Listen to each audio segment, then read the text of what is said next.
My name is Abir Musa, and this is the Glow Tourism channel. A lot is happening in West Nile, and one sector that many people seem not to be so much interested is the issue of the tourism sector. And yet this sector contributes greatly to the GDP of Uganda. And of course, today I'm going to have this interaction with the CEO, West Nile Tourism and West Nile and Birding and Safaris, to understand the sector in West Nile, the challenges, the opportunities, and also how best we can address some of the challenges that we're facing as a region. So I'm glad to have you in this particular section.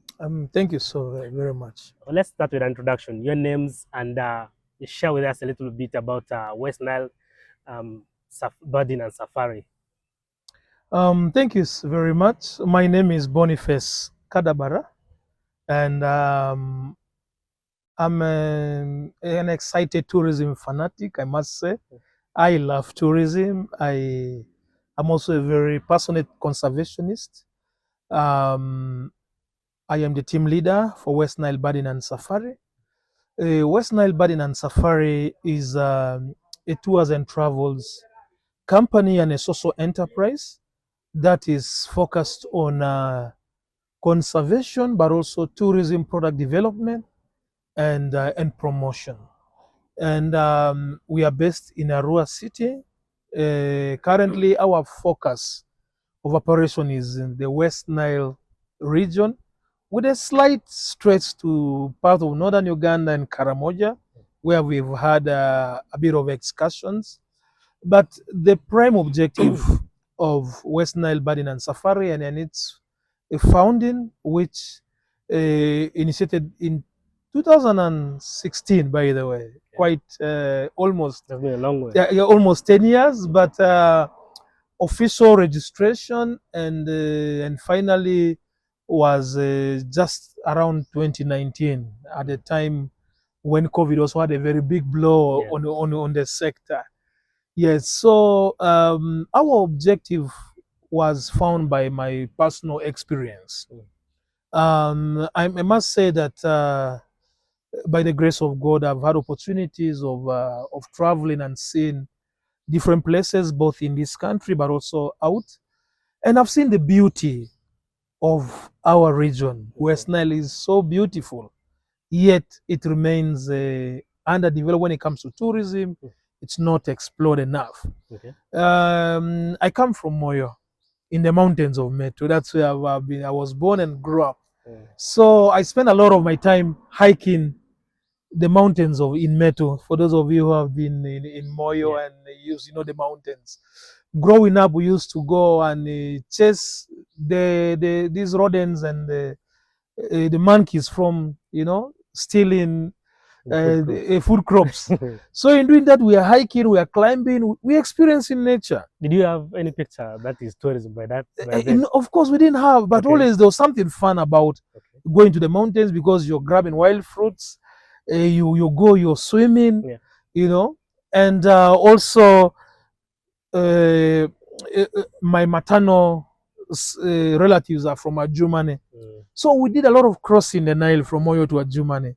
And that time you're on the ferry, it was so fascinating. How can this big metallic, thing actually be floating? You're fascinated, you see the boat cruising. So a lot of my experience in tourism was shaped from there. But also I had opportunity of studying in Jinja. One of the one of the tourism destinations. Actually, Jinja is referred to as the tourism the adventure city of East Africa because of the activities there. And while in Jinja, I managed to experience what tourism was. And this was now early 2000, around 2005, 2006. Visiting the source of the Nile. I'm among the few lucky Ugandans who managed to visit the Bujagali Falls before the dam was constructed. So we managed to experience that falls. The times when you cross Mabira and it's like midnight darkness. Right now you pass, you even can't say this is what?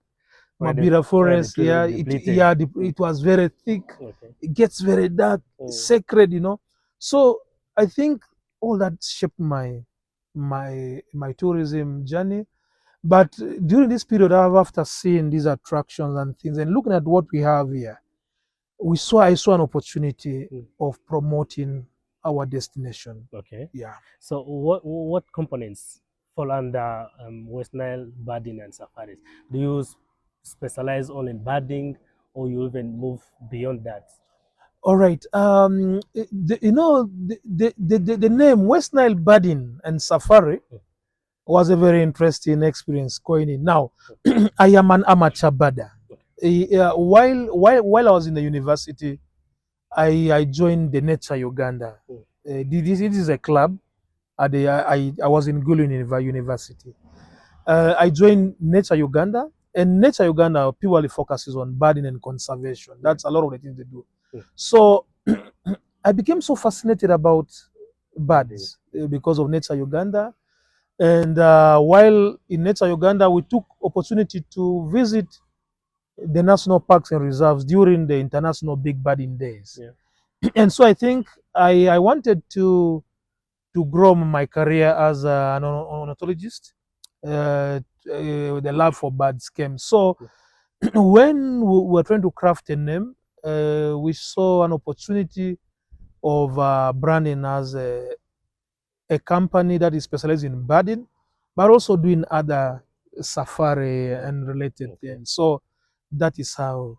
So that involves guiding people also. Yeah, yes, exactly. Okay. So while we do birding and we take birding as a forefront, we also do other safaris and general tourism product development. But I think our niche is to stand out as a favorite a travel agency and for birders. You know, there are very few guys who specialize in birding. So we want to tap into it. But also, our region, West Nile, a lot of our birds have not been fully profiled and entered in the registry.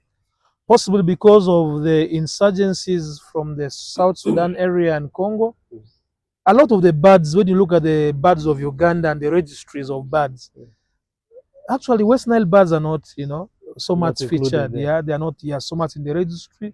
So this was an opportunity to put out the birds of West Nile onto the maps or to have them profiled as well. Yes, but we do other safaris. We do activities and product development around cultural tourism, where we also do adventure and wildlife tourism, and also we integrate components of marine tourism and all that. Okay. Yeah. You shared your journey from childhood, where you did hiking and also birding at some point, also swimming. Now, you are now in the sector, also playing a very good role in the sector of West Nile here. Let me get your view about this sector in the West Nile region. How do you see the region now, the position of West Nile when it comes to tourism? How is this? West Nile has been known for football and other things. How will you value, put the position of West Nile in terms of West Nile tourism? Yeah, it's a very exciting question. I must say, from 2016, now it's about 10 years. Yes. I must say a lot has changed. I remember some of the first excursions and trips we organized. People will wonder, why am I paying money to actually go and climb a mountain and, you know? But this has changed, yes. There's an increased awareness in terms of tourism and the nature, and the people want to travel now easily. Those days, you couldn't get clients here to travel to Maction Falls and elsewhere. Today, me and my colleagues, we've run excursions to Queen Elizabeth National Park. So generally, there's been an increased awareness. There's also been an increased investment from the private sector in the tourism sector. We've seen hotels coming out, we've seen lodges, we've seen resorts coming up. Those days, it used to be mainly Pakwach, where tourism was, you know. Yeah, because of the river. because of the river, but also because of the proximity to the park. Okay. So, but comparing now, I think a lot has changed. A lot has grown. We now see district local governments even having tourism officers. Yeah, those years you ask, what is a tourism officer coming to do here? So I think people are generally beginning to have appreciated tourism, and also, but I think it's mainly because of the shift in the culture. I must say that people's disposable income has increased. There are lively opportunities. You know, when you're able to earn, you also want to take time and and spend. And also the fact that particularly Arua has become a regional hub, and there's a very important component of tourism, what we call MICE. Those are meetings, incentives, conferences, and not events. It's a course, so it has become, people are coming for workshops, people are coming for meetings, people are coming for these trainings, and they also add value to this sector. So I think we've really moved a very great, there are great strides over this period. Maybe that could also be one of the reasons why the city, Arua City, hosted the National Celebration of Tourism, which was hosted last year for the whole of Uganda. And now, what impact has this one created in the sector of the region? Yeah, thank you. First of all, uh, international days to commemorate or are very significant days. And just like any other day, World Tourism Day is a very significant day. And for the case of Uganda, Arua City bidding and beating many other places, by the way, it was a competitive process. I remember how the senior tourism officer for the city and his colleagues and the town clerks, but also colleagues who put their heads together to bid. It was a competitive process. So for Arua City to win hosting this, it is the first of its kind that WestNile is actually hosting the World Tourism Day, but also Arua City. And so we gave all our energy to really make sure that it was a colorful event. I think one of the biggest opportunity was the awareness, because I remember it was also when the Explore West Nile campaign was launched. It gave West Nile the national attention on the media, on social media, and the traditional media. You know, West Nile was shining, but also local people became so curious. You know, what is this? So to understand, yes, exactly. And people realized that they could actually make money from this. The tourism sector involves every one of us, because you know, like I want to say, the value chain is very connected. And the buses that we are transporting people from everywhere in the country to here, the hotels and accommodation places, the restaurants and the food vendors, you know, the entertainment places, and the crafts, the artifacts, everyone was benefiting from this. So I think musicians performed. So people saw the value that actually tourism can be a very deliberate sector that can actually drive our economic development. Yeah. So the tourism sector, just like another sector, is facing a lot of challenges based on some of the interactions I had with some few people. Maybe as you've been moving, traversing West Nile, what limitations have you identified that I think we still need to do something as a region affecting this sector? All right. Now, I want to approach this from what we call the 5 A's of tourism. Now, the 5 A's of tourism, as far as is one, what are the attractions? That's the first A. Yes, we have attractions in West Nile, but they are not profiled. They are not developed. They are not known. Yeah. Today, if I asked and I told someone that there is a pyramid in West Nile, Alikwa pyramids in Maracha. That one does not come in picture. Many people have not visited it. But so we have attractions which are not developed. That is one of the biggest challenges. We have issues of accessibility. That is the second A. How accessible are we? I know our roads, access in West Nile, people complain it's far, but also 400 plus. Yes, but also being far, our roads are a bit poor.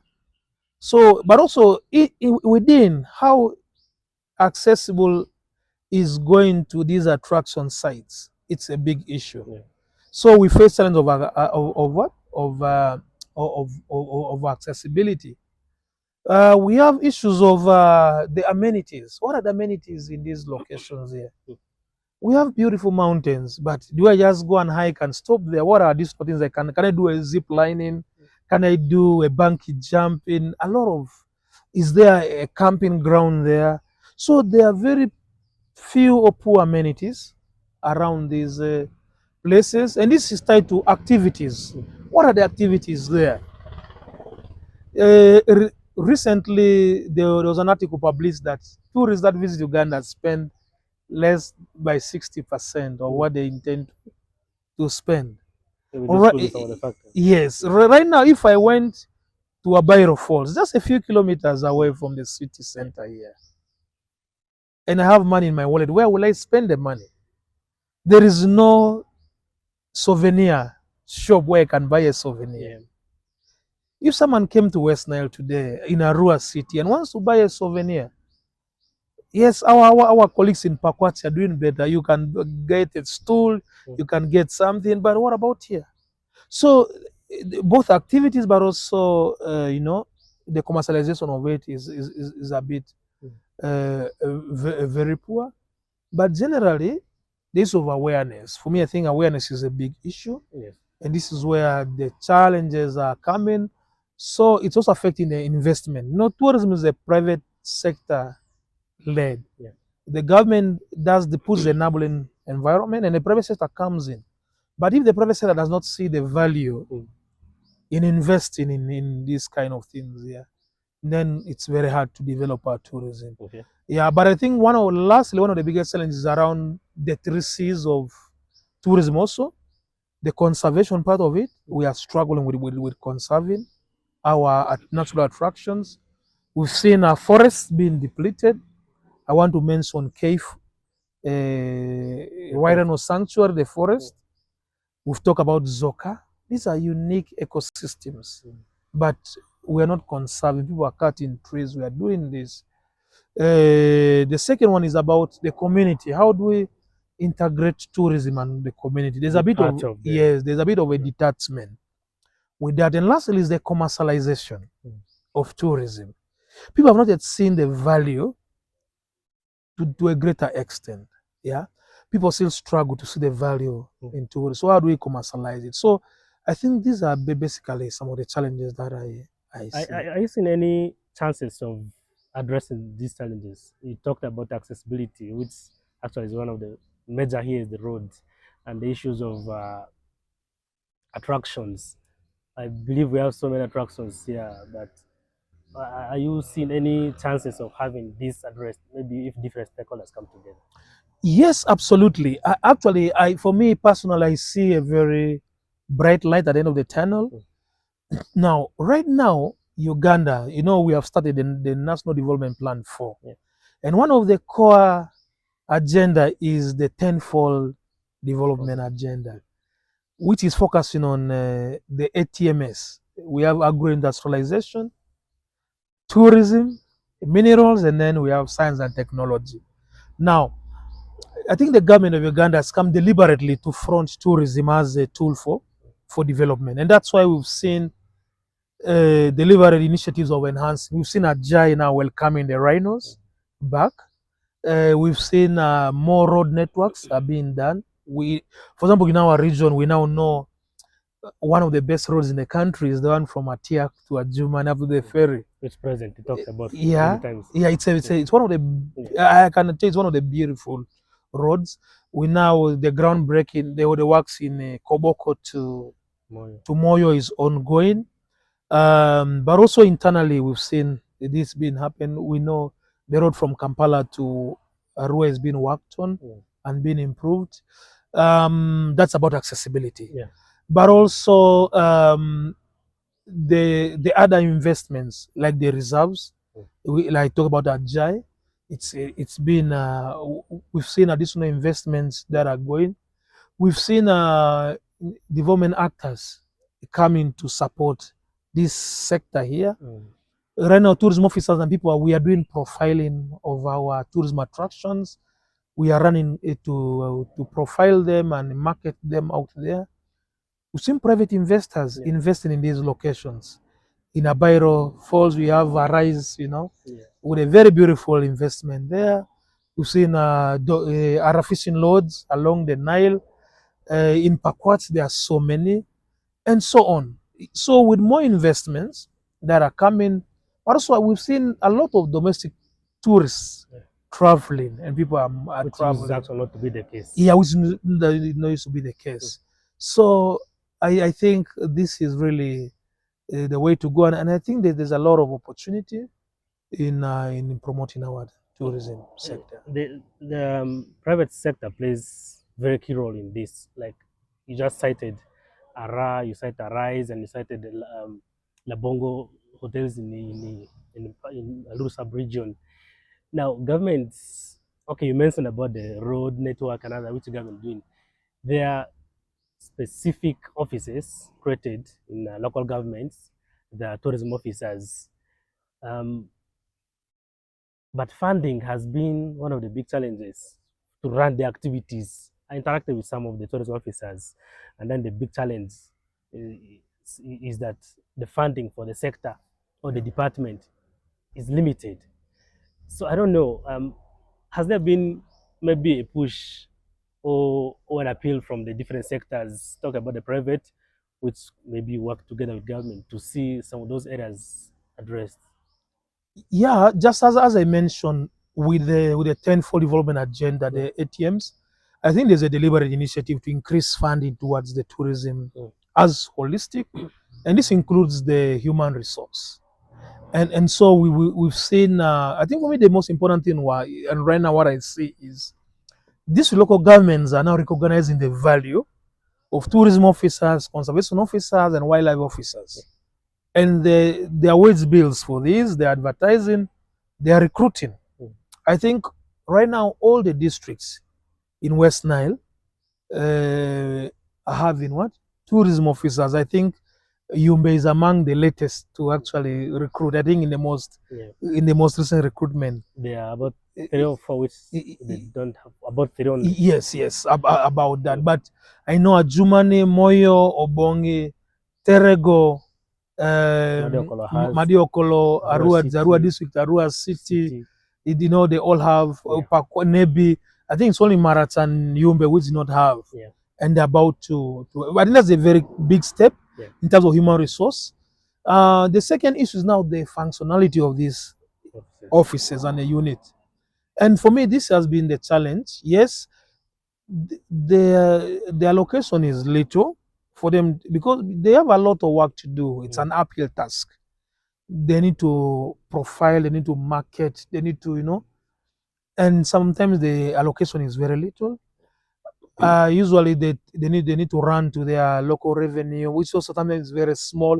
So it's for me, I think it's more of the egg and the chick story. Yeah, do you need to first give money for the tourism department so that they can able to do their work and generate more money, or do you need to first generate more money then you give to them? It's a very interesting conversation. But for me, I think if we can empower the tourism office, they will be able to do their work better, which will be able to attract travelers, and then the local revenue begins to grow. Yeah, so that is the challenge is there, and unfortunately, where resource envelope is very minimal, and you are doing apportioning, resource will never be enough. But how can we maximize these resources? And one thing I'm very excited is the collaboration between the district local governments and the private sector and different stakeholders coming together. For example, now the media, we are here. Yeah. This is a platform to actually amplify the voices of Mm. the tourism officers. How can we also join in marketing our attractions? Let's not leave it only to them. Mm. I think that is the way to go. Okay. Yeah. Are there some specific campaigns that you run maybe as an entity together with others, specific at targeting West Nile? Yes, I think I must say a few years ago as the tourism stakeholders, we received a capacity building from. Oh, before even that, GIZ conducted a very comprehensive study, Mm. and one of the findings of the report is that we have not profiled and marketed ourselves enough. And so for us, we picked that as a working aid. Yeah. How do we market ourselves, West Nile? So West Nile Garden and Safari and different stakeholders, we've been able to do some deliberate initiatives to market. I must say that in partnership with our fishing lodges, our logo tours, Moyo Safari, and a number of others. Mm. I think one of our bold steps was the hosting of the Miss Tourism West Nile 2023 Yeah. and Miss Tourism Uganda. So West Nile hosted the Miss Tourism Uganda 2023, the boot camp, the national boot camp was hosted in West Nile. Mm. It was a very big investment and bidding from our fishing lodge on behalf of West Nile stakeholders. We all joined in. We hosted the national boot camp, and it gave us the first attention in the country. People are asking, why is the Uganda tourism, Miss Tourism Uganda moving to West Nile? What's there? And we use that as an opportunity to showcase West Nile. But after that, we ran different campaigns. There was the Visit Madiland campaign. Later on, we realized that we need to market ourselves as a whole destination, as a West Nile. And there's been the Visit West Nile campaign. And currently, we now have the Explore West Nile campaign. We have branded, and so there are many stakeholders, and West Nile Bird and Safari has been part of this. I wouldn't take credit for that, but this is a collaborative effort. We've seen the TV stations coming on board, both national and local. We've seen the radio. We have seen influencers, and everyone coming on board. And it has been really a very exciting journey. Right now, if you went on your social media and you put a hashtag, Visit West Nile, hashtag Explore West Nile, you will see a lot of content. And I think for me, this was the first major step to put ourselves out there to the public. Okay. Yeah. Maybe as we come to the ending part of this interaction, for someone who has not been to West Nile, and we are talking about tourism, you mentioned attraction as one of the key areas. Cite maybe randomly some of the key attractions places that someone can be interested to visit West Nile. Yeah, thank you. So West Nile is gifted. First of all, West Nile region has about 12 districts and a city. That's the city 13 years. So those are 13. And each time people think, people who have not been here West Nile, they think of only Aroa. Yes. And now that is how interesting it is. The region is really very, very gifted. And we have so many attractions in different categories. Yeah. We have the geological, we have the mountains that are here. One of the highest peaks in West Nile is now Mount Buche. It's at 1,603 meters above sea level. This is in the Metu Ranges in Moyo. But there we also have other mountains. We have Mount Oche, which is among the most popular. You have Mount Wati here in Terego. In Koboko, you have Mount Liru. In Rua, we have hills like the Luku Hills, the Laura Hills. These are all for adventure tourism. We are blessed with the water, the Nile waters. So we have marine tourism activities. Yeah, the water alone. So activities of sport fishing, canoeing, boat cruises, more for adventure. And that. we have wildlife and wild reserves. By the West Nile region is the only region in the country that has 5 reserves. People do not know this. 5? 5 wildlife reserves. We have Ajay Wildlife Reserve, which is the home of the rhinos. Yeah. And the rhinos are back home. Yeah. We have East Madi Reserve, where the Zoka forest and that belt falls. Yeah. We have the Dufele Wildlife Reserve, which is bordering South Sudan and Nimule. And it's where we have in trouble animal issues, the elephants crossing from Nimule Park, and you know. We have the K Reserve, and it's a sanctuary. Yeah. You know, and then last we have the Lomonga Reserve, which is in Obongi. It's also the center of the shoebill breeding site. Now, this has been gazetted, you know, and you can imagine. But because of awareness we talked about is also contributed here. Yes, exactly. Yeah, it's of awareness. So we have wildlife in these locations here. We have now in Ajah, we have the rhinos, we have the buffaloes, we have of course the Uganda cobs, we have other small mammals, the monkeys, the Columbus monkeys, we have the hippos. In Zoka, we have in the East Reserve, Madi Reserve, we have the flying squirrels. You know, actually, in that area there, we have forests. Zoka is the only tropical forest in the northern region, and it's also as endemic. Those of you who have been following Naro, there is an indigenous coffee species that is only found in Zoka. Right now, Naro is doing research and promoting it. So it's only in Uganda, only in Zoka. Yet Uganda has been bragging about these other coffees there. So Zoka is a big, you know, we have Zoka forest. Unfortunately, it's been depleted. We have K forest.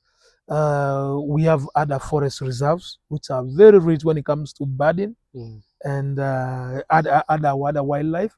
Of course, we have caves.